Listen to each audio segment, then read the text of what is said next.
Ipinunto ni Senator Joel Villanueva sa kanyang inihaing resolusyon na sa ilalim ng konstitusyon layunin ng bawat estado na protektahan ang karapatan sa kalusugan ng kanyang nasasakupan.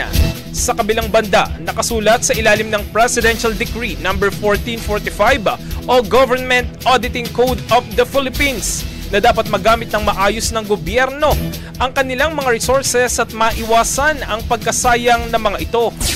Kasunod nito, matapos maglabas ng Annual Audit Report ng Commission on Audit noong 2023, tungkol huyan sa 11.18 billion pesos na nasayang at na-expired na gamot at medical supplies ng Department of Health. Pinaiimbestigahan na ng mga senadora sa nararapat na komite ng Senado ang tungkol dito.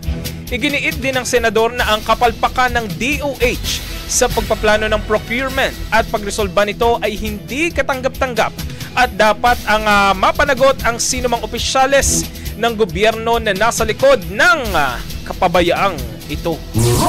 Ang bahaging ito ay hatid sa atin ng Mom's Love ES1 Capsule. Simulang tuparin ang pangarap ng iyong anak. And starting now!